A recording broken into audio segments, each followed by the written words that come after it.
নমস্কার, আমি কৃষ্ণপদ অধিকারী। আমার ছোট্ট একটা ইউটিউব চ্যানেল আছে, চ্যানেলটার নাম ডেমকেয়ার, ফেসবুক পেজ কৃষ্ণ কৃষ্ণ।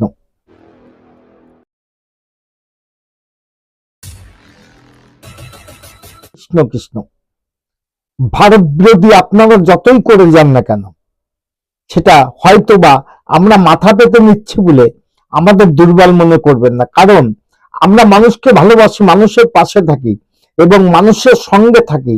সে জায়গা দাঁড়িয়ে আপনারা যে অপমান করে যাচ্ছেন আমরা সহ্য করছি, কিন্তু আপনাদের এই অপমানেও আমরা কোনো বদলা নিতে পারি, কিন্তু সেটা আমাদের ভারতের নৈতিক দায়িত্বের মধ্যে পড়ে না এবং মানবতার মধ্যে পড়ে না। কারণ আমরা যখন তখন আপনাদের প্রতি অ্যাকশন নিতে পারি।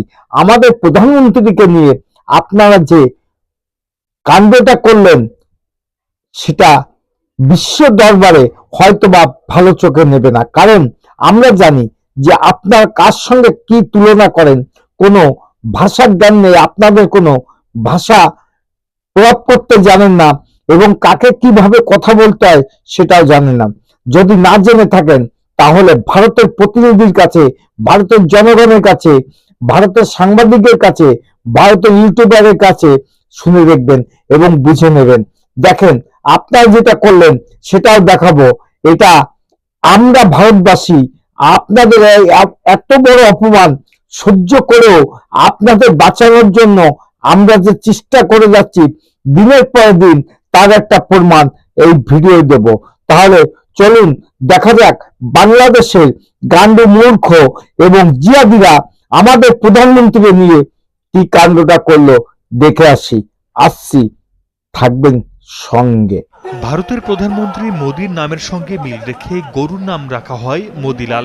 এই গরুটিকে সামনে নিয়ে করা হয় লং মার্চ। পরে লং মার্চটি গিয়ে শেষ হয় চাঁপাইনবাবগঞ্জের শিবগঞ্জ উপজেলার পাইলিং মোড় এলাকায়। সেখানে গরু জবাই করে আয়োজন করা হয় ভোজের। লং মার্চে প্রতিবাদ জানানো হয় সীমান্তে হত্যা ও প্রতিবাদ আপনারা করুন, আপনাদের সতর্ক করে দিচ্ছি। এখন যেটা দেখাবো, যদি আমাদের বিএসএফ এর কাছে বন্দুক থাকে এবং কার্তুজ থাকে, প্রতিবাদ হবে। যদি কিছু করার ক্ষমতা থাকে করে নিন, দেখাবো সেই ভিডিওটা। আপনার ব্যবহারে সমস্যা আছে ভাই,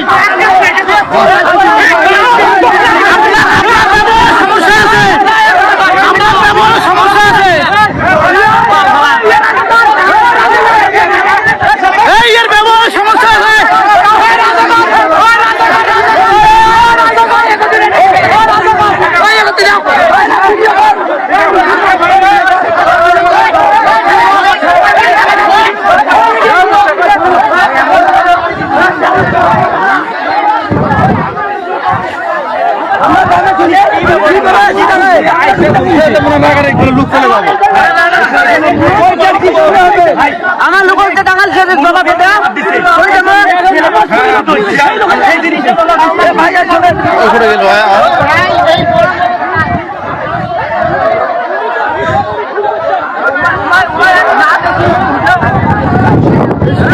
ভেবে দেখুন এরা কত বড় অসভ্য।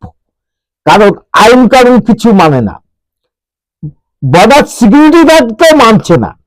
তাদের ব্যবহারের সমস্যা আছে, কি সমস্যা আছে জানি না, কিন্তু এই সমস্ত মৌলবাদীদের আগামী দিনে এই ভারতবর্ষে শাস্তি করে দেবে, এটা দেখে রাখুন, আপনারা শুনেও রাখুন।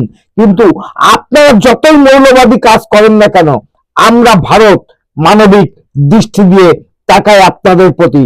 তার একটা উদাহরণ আমার এই ভিডিও দেখাবো, চলেন দেখে আসি আমরা ভারতবর্ষের জনগণ কিভাবে, ভারতবর্ষের পুলিশ প্রশাসন কিভাবে আপনাদের জীবন ভিক্ষা দিয়ে দিলাম।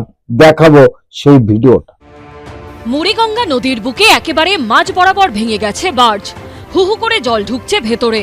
বার্জের ভেতরে থাকা নাবিকরা তখন ত্রস্ত। পেটের দায় বেরিয়ে সলিল সমাধি হয় আর কি। কিন্তু সহযোগিতার ভরসা জোগানোর হাত এগিয়ে আসতেই আসন্ন মৃত্যু বদলে গেল আশ্চর্য উদ্ধারে। দক্ষিণ 24 পরগনার সাগরের ঘোড়ামারা দ্বীপের কাছে বাংলাদেশের 12 জন নাবিককে নিশ্চিত মৃত্যুর হাত থেকে রক্ষা করলেন এ রাজ্যের প্রান্তিক এলাকায় বসবাসকারী কয়েকজন সাধারণ মৎস্যজীবী এবং পুলিশ। আপনারা এখন ভারতবর্ষের ঘোড়ামারা গ্রাম পঞ্চায়েতের কাছে ঘোড়ামারা পূর্বপাড়ার সাইডে আছেন, পূর্বপাড়া, ঠিক আছে? যারা উদ্ধার করেছে আমাদের এই গ্রামবাসীর ছেলেপুলেরা, তারা মাছের ট্রলার নিয়ে গিয়ে উদ্ধার করেছে। তাদের দ্বারা ব্যবহার আপনারা কি অসন্তুষ্ট হয়েছে? না না দাদা, অনেক খুশি আমরা, কারণ তারা যে কাজ মহান কাজ করছে দাদা। আচ্ছা, এরকম কাজ করে না আচ্ছা কেউ। ঠিক আছে, এবার আপনাদের সাগর প্রশাসনের হাতে আমরা আপনাদের তুলে দেব। আপনারা আপনাদের দেশে প্রশাসনের মারফত আপনারা বাড়ি চলে যাবেন। থ্যাংক ইউ দাদা। ঠিক আছে? তাহলে ভারতবর্ষ সত্যি একটা মানবিক কিনা এই ভিডিও পেয়ে যাবেন। আপনাদের মতন আমরা কোনোদিন এদের অবস্থায় আমরা আপনাদের মতন নিষ্ক্রিয় নয়, কারণ আমরা মানবিক দিক থেকে সবাইকে দেখি, পৃথিবীকে দেখি, শুধু বাংলাদেশ বলে না, আমরা পৃথিবীর আলোকে আমাদের মতন করে দেখি, কারণ আমরা যেমন আছি সবাই যেমন তেমনই থাকে। সেই জায়গায় দাঁড়িয়ে ভারত বিরোধী কথাবার্তা দিনের পর দিন আপনারা বলে যাচ্ছেন এবং বলেও যাচ্ছেন, বলতে থাকেন। সময় কথা বলবে, আগামী দিনে এই সমস্ত ভারত বিরোধী কথা আপনাদের বন্ধ হতে চলেছে। এই ভিডিও দেখে নিলেন যে ভারত কতটা মানবিক দিক থেকে আপনাকে দেখে, কারণ আমরাও জানি যে মানুষ মানুষের জন্য। আমার ছোট্ট একটা ইউটিউব চ্যানেল আছে, চ্যানেলের ডনকেয়ার ফেসবুক পেজ কৃষ্ণ কৃষ্ণ। যদি ভিডিওটা ভালো লাগে লাইক শেয়ার কমেন্ট করবেন। নমস্কার, টাটা। Madam sorry